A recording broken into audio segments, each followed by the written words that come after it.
Assalamualaikum warahmatullahi wabarakatuh. Saya Maria Fariskia Ananda, NIM A5101901554 dari kelas 3D. Di sini saya akan menjelaskan tentang masalah fisik.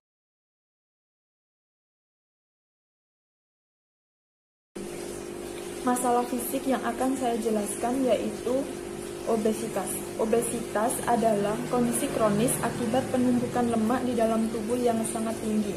Obesitas terjadi karena asupan kalori yang lebih banyak dibandingkan aktivitas fisik atau aktivitas membakar kalori, sehingga kalori yang berlebih akan menumpuk di dalam tubuh, dan apabila kondisi ini dilakukan terus-menerus dalam waktu yang lama, maka akan menambah berat badan dan mengakibatkan obesitas. Faktor penyebab obesitas ada 4. Yang pertama yaitu gaya hidup, yang kedua yaitu faktor genetik, yang ketiga yaitu faktor psikologis, dan yang keempat yaitu faktor fisik. Saya akan menjelaskan satu persatu. Yang pertama yaitu gaya hidup. Gaya hidup atau pola makan yang tidak sehat dengan kalori yang berlebihan dan tidak diiringi dengan pergerakan aktif. Mengkonsumsi makanan yang kaya akan lemak jenuh atau gula, contohnya es krim, permen, coklat, dan lain-lain, serta makanan yang cepat saji atau biasa kita sebut junk food, serta minuman ringan atau minuman berenergi diduga sebagai penyebab utama dari obesitas. Yang kedua yaitu faktor genetik. Faktor genetis yaitu meski tidak mutlak, anak dengan anggota keluarga atau orang tua yang mengidap obesitas lebih risiko mengidap obesitas. Selain bersifat keturunan, juga bisa diakibatkan karena pola makan dan gaya hidup anak yang serupa dengan kebiasaan orang tua.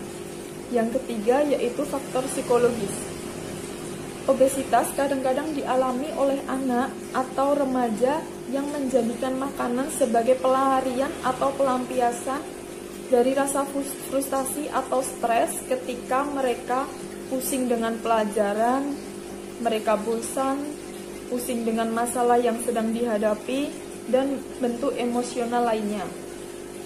Yang terakhir yaitu faktor fisik.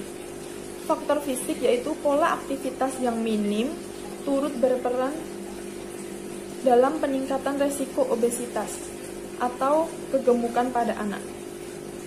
Kegemukan atau obesitas lebih mudah diderita anak yang kurang melakukan aktivitas fisik maupun olahraga, karena jumlah kalori yang dibakar cenderung lebih sedikit daripada kalori yang diperoleh dari makanan. Kita bisa melatih anak dengan olahraga, lari di tempat, mungkin lari-lari atau kebugaran jasmani lainnya. Masalah fisik obesitas yang akan saya jelaskan lagi yaitu karakteristik obesitas. Karakteristik obesitas di sini ada sesak nafas.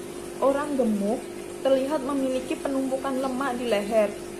Ini membuat udara sulit mengalir masuk dan keluar dari paru-paru, terutama ketika kita sedang melakukan kegiatan yang keras dan aktivitas fisik yang terus-menerus.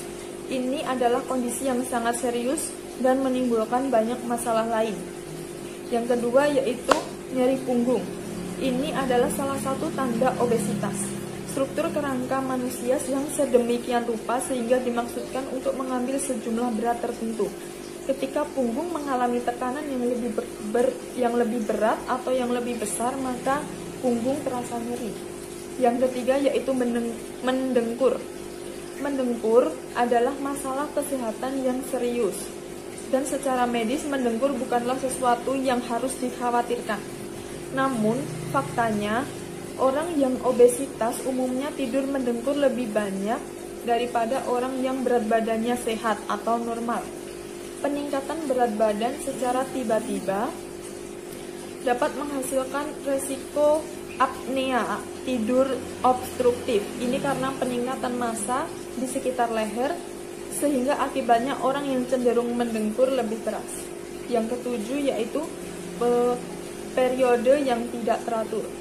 Obesitas mempengaruhi siklus reproduksi wanita, dan tanda pertama yang sama diamati yaitu menstruasi yang tidak teratur. Kehadiran lapisan lemak serta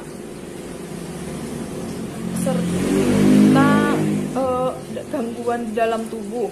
Lapisan lemak ekstra di dalam tubuh mengganggu keseimbangan hormon yang dapat menyebabkan menstruasi yang terjadi dari awal waktu yang sudah dijadwalkan akan lebih lambat.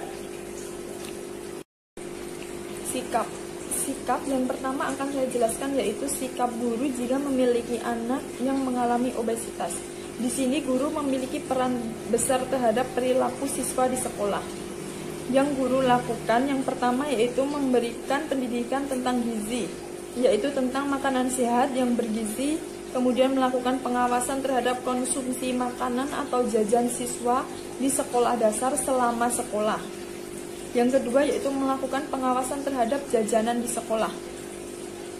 Kita sebagai guru bisa menerapkan untuk siswa membawa bekal, karena hal itu dapat mengurangi obesitas bagi si anak dan mengurangi si anak untuk jajan sembarangan. Yang ketiga yaitu menumbuhkan kepedulian kesehatan tentang jasmani siswa. Kita sebagai guru bisa mengadakan kegiatan jasmani seperti senam sehat atau jalan sehat. Yang keempat yaitu memberikan solusi kepada siswa terkhusus yang mengalami obesitas, agar siswa yang mengalami obesitas khususnya dapat beraktivitas seperti siswa-siswa lain dan tidak minder. Sikap yang kedua yaitu sikap orang tua. Orang tua yang memiliki anak obesitas, yang dilakukannya yang pertama yaitu konsultasi ke dokter atau ahli gizi. Orang tua dapat mengkonsultasikan anak yang mengalami obesitas kepada dokter dan ahli gizi. Dengan demikian bisa dibuat rencana perubahan pola makan dan pola hidup anak tersebut. Yang kedua, jangan paksakan diet ketat. Jangan sembarangan memaksakan anak untuk diet dan membatasi makanan bernutrisi.